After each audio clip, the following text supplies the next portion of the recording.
Hey there, ladies and gentlemen. Dan here from Random Media Guys, and welcome to this review of The Expanse, Season 4, Episode 2, Jetsam.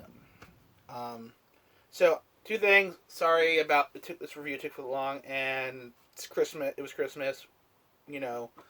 But also, I'm sorry if you hear any noise in the background. I had to film out in my, I wanted to film, with no sound, but the gods that be decided that nah, California, you're not getting rain, you're getting wind. That doesn't matter. But what does matter is this episode of The Expanse. So where did we leave off? Well, at the end of episode 1, we had Holden and crew showing up to Illis, meeting Carol Chuiwi, who is the leader of the the Belter intended. And Mertry. He's like, hey, welcome to New Terra, which is kind of very interesting because you can see that the Earthers view the planet differently. So, and then these flying Beyblades come in, like, kill some people and, fuck some shit up. And the episode picks up right afterwards. And so a lot of people are like, this might have been what took down the shuttle. And a number of us like, yeah. That's what took down the shuttle. Right. One of these guys being named Coop, who's kind of an asshole, but he's only here for a short time. So, Holden and Naomi and LV is the doctor or the scientist. I don't remember her first name. Something Green, but she was in Sleepy Hollow, which was great. Anyway, so they're like, hey, let's go analyze this. What the hell's going on? And they realize it is proto-molecule tech.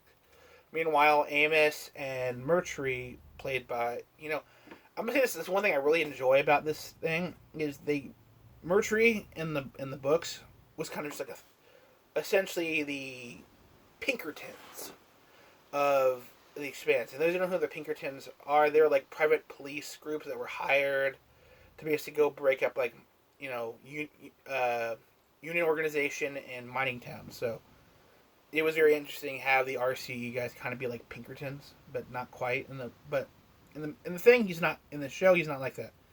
So they go. They're checking out the landing. The remnants of the landing pad and the shuttle, and Amos finds a blasting cap. And part of the reason why, and he asks hey, were you burning your drive as you can? And he's like, no, we were using basically what they did. And yeah, turns out some Belters didn't like what's going on. So Mertry shows up to Carol Tree. He's like, hey, what the fuck is this? And she's like, dude, we needed that thing too to lift our lithium into orbit. And so he's like, well, I'm worried about. So this begins to lead to factionalism, which in the books that was kind of was going on. Actually, interesting enough, Holden in the book, that was his main mission, was to show up on Illis and kind of mediate between the RCE and the Belters, or as Merchie was calling them already in the book, Squatters. And I like this, they make him a lot more nuanced. So that was, a good part. So they go. So Amos and Naomi and LV go to the ruins. Not Amos. Holden, Naomi. Holden, Naomi, and LV go to the ruins. Meanwhile, Amos chills in town, kind of keeping an eye on things. So they go up to the ruins, and Holden does he touches it. And he's like, what were you expecting happening? Like, I don't know. It just feels dead. As metal wood.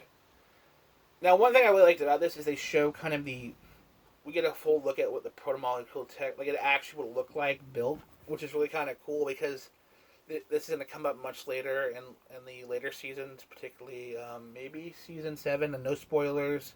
If you want to know what happens in season 7, you should read the books.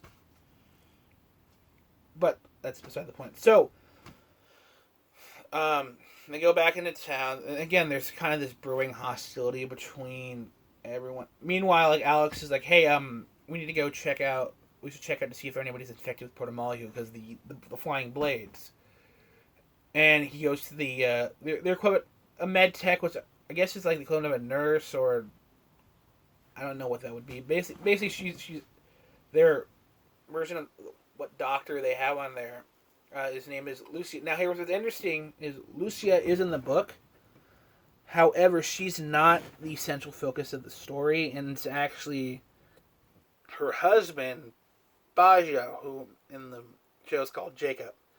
Now, a little thing is in the books, I'm going to use the show name. So Jacob and Lucia and their daughter Falcia, who introduced to, came to Ellis partly because there was some, they lost their kid, who, interesting enough, in the books is Katoa, the kid who became a protomolecule monster that was friends with May. So that's part of the reason why they're on there. So there's a lot of linking still with their books, but anyway, so like Alex meets with her, and they're trying to figure out, if there's any. What's interesting is you don't know that she is married to Jacob until he shows up, and it's like, hey, I'm just coming here. I'm just coming home for dinner, but. Alex thought, oh no, they're just coming in for the checkup, which was like really awkward. It's like, I was hitting on a married woman, which actually is kind of fun because later on it does build a kind of a kinship between Alex and Lucia, which was kind of like not like romantic, but like we're kind of the same. So back in Soul System, Bobby's working on in the docks. Meanwhile, Christian is coming to Mars for a diplomatic meeting, and here's a big thing. The guy, I know this is like, well, he's kind of a psychic. So the guy who was playing Christian's husband in like the first, like, I think 2 seasons didn't return. I don't know the actor's name, but he tends to play. He's a character actor, and if you've seen him, you go, I've seen him in stuff before. I think he played Dr. Suresh's dad in fuck was it called, Heroes, but I don't know. I'll have to look it up, but so he's been replaced by Michael Baynard. I think that's something there. So what was interesting is introduced was Arjun, who is Christian's husband, is a nice kind of counterpoint. Where she's very political minded. He is he's a teacher. He's a history teacher. And what's funny is when they're landing, he was kind of admiring the changes that have happened to Mars, like the fact they have a magnetic field, which I never noticed. And when I went and rewatched the Epstein thing, Solomon, not Jeffrey. They show when they're doing they show Mars in the time with Aurora Borealis, but when they go back to when he was alive, there were none, which means Mars had. Well, that was kind of cool. So he kind of was comparing all that building to like the Great Gothic Cathedral, saying that this is a generational thing and it's something that's kind of missing on Earth. So they go to they're going for this political dinner to basically kind of help Earth and Mars where they have to. Meanwhile, Bobby's working on the docks. She gets a message from Kristen saying, "Hey, come be my guest." But while she's going in, she sees someone she knows. Her nephew, the girlfriend of her nephew David, is kind of walking out of the docks in, a work suit, like her, like. It's like, wait, why the? And just as she's about to go WTF, turns out there was like murder on the docks, and it was one of the dock masters. And Bobby, while they're kind of seeing who, IDing people, Bobby gets flagged because of her military past, and she gets brought into the one of the investigators, and it's like, well, I see you're former gunnery sergeant for the MMC recon unit. Like, you seem to have all these skills, and what we find out is Bobby was dishonorably discharged, which I didn't like because she followed orders. Her job order on Medina Station was stop. She to do whatever you can to stop the broadcast, and she decided, trying to talk Alex and Amos out of it was a better idea. When her fire team basically attacked her, and two of them ended up dead because Amos shot them both. Which was kind of what sucked. But you're wondering why. But I'm just gonna say hashtag Bobby Draper did nothing wrong. So Bobby ends up meeting up with Christian at this dinner. Now she doesn't talk to her. In fact, when she goes into this dinner, she gets flagged with a needs additional security. She basically gets TSA'd.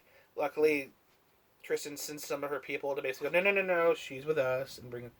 Which is an interesting thing because this does show certain this kind of bothers Bobby, because when she goes to the dinner, she's seated next to some MCRN personnel, and she's like, "Hi, I'm Bobby," and they kind of give her the cold shoulder. And the only one at the dinner who talks to her is Arjun, who basically at first says, "Hey, thank you for saving Christian. I don't know what I've done without her."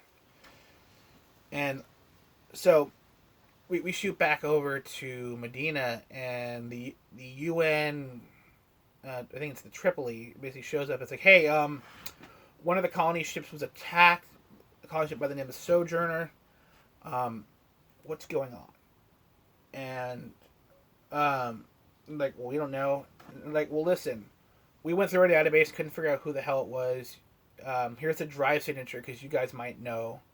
But there's kind of this little, like, you only exist because we allow you to exist. But Ashford and Drummer, like, they're weak. That's the reason why they're coming to the OPA for, knowledge. Where the hell, who the hell this ship is. And we find out the drive signature of the ship belongs to Marco and Naris. Now, Marco and Naomi used to run together. It's actually the reason why she got flagged when on the Donager. In fact, if you look at the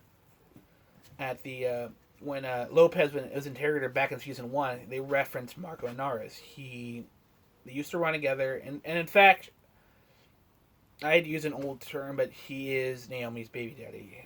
They have their son Philip.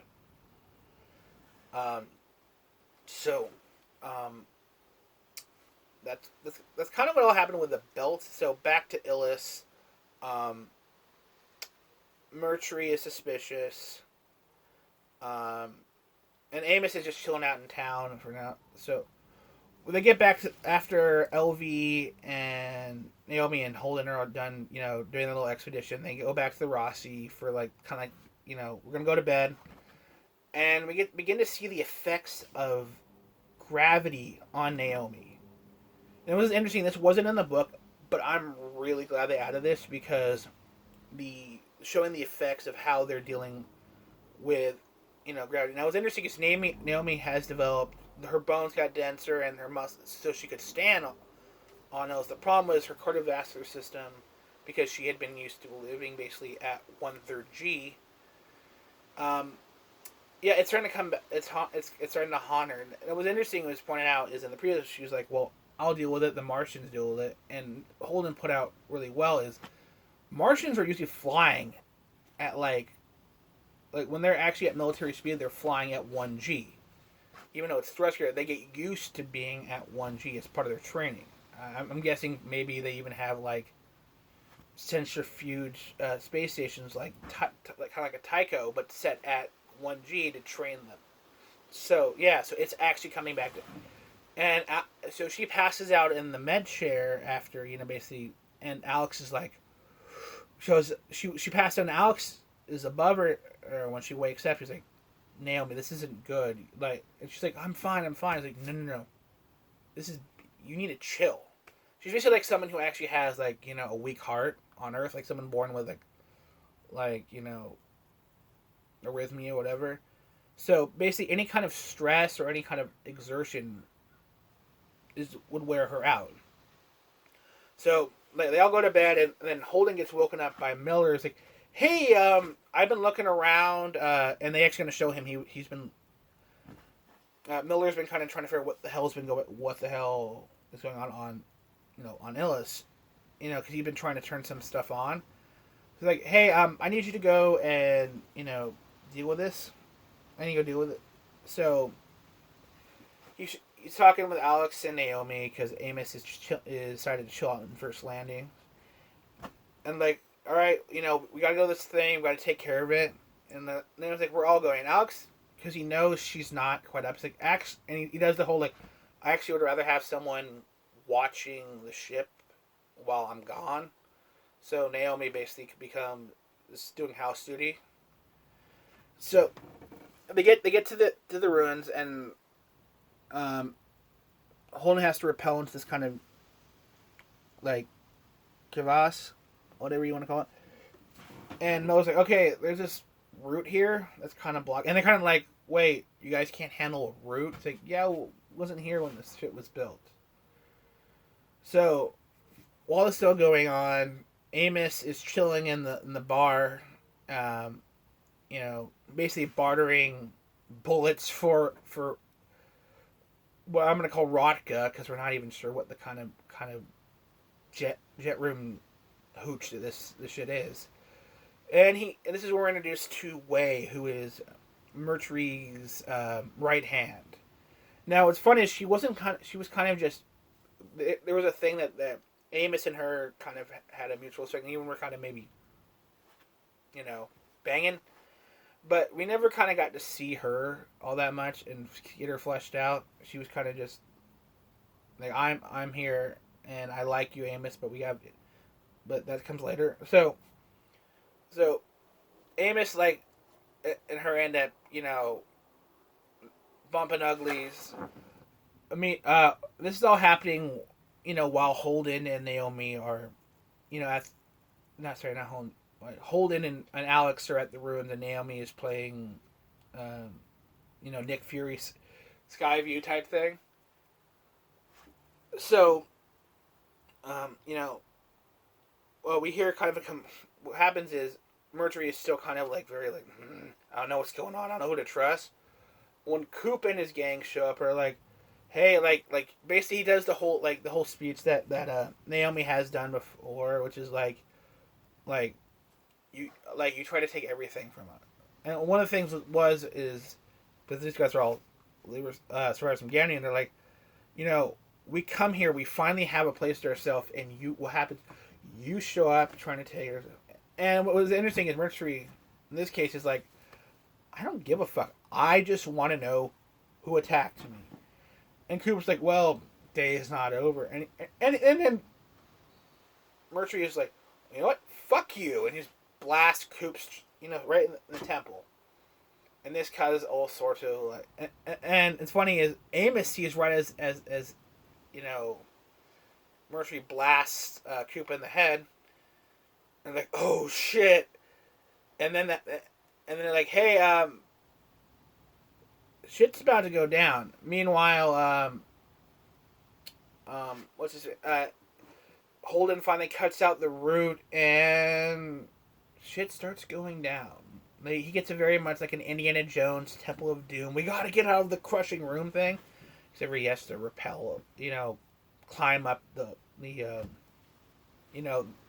chasm. And that's kind of how the episode ends. Oh, wait, no. I left one important part out, which actually doesn't happen at the end, but happens right before. So, Bobby, back on Mars, is chilling at home, and she sees David go out, late. Like, oh, I'm going for a study session, and he follows her, and it turns out, David is Jesse Pinkman. Yes, David is brewing space Adderall, which is technically, I guess that's it. Wait, Adderall is legal meth, so it's so Focus Drugs is space meth. So he's basically brewing space meth for we don't know who, but his girlfriend is definitely involved. And Bobby proceeds to lay down a smackdown on some people who didn't realize they were going up against a former Martian Marine Special Forces. I think they call him operator, so yeah, Special Forces operator. And she whips the shit out of all of them, and it's like, you leave David alone, he's out, and that's kind of how the episode, all that stuff ends. Now I'm gonna say, it's a really good episode for what it is, but um, it is very much getting us set. This is very much an introduction episode, getting everything kind of going. But I'd say this is really good. I like the fact we got to see kind of like all the like, again, I said, the tech, the protomolecules, how it looks. It's because we only kind of got, we only protomolecule structures we've seen prior to this are the ring gates and the nucleus. Nucleus. Basically, the hub station that looks like a giant sphere floating in the middle of the ring space. So those are the only things we've actually seen. It was really kind of cool to get this, and it was interesting. Is it kind of looks like. All I kept thinking was this reminded me of the legend. Have you ever seen like the legendary pictures when they like do all and it like forms. It looks like something like that would be used in like. It looks very kind of future, like alien futuristic. So yeah, so what I like is that we're beginning to see this tension brew between the Belchers and the RCE people because of what happened. So, and this continues on in episode 3. We find out what happened and yada yada yada. But that's kind of it. So, I hope you guys enjoyed this review. And I will stay tuned soon for episode 3. I'm gonna try to do it by the end of the week, so we can get I can be caught up because now people are talking about episode 4. Ooh. Anyway, ladies and gentlemen, I will see you later. Peace.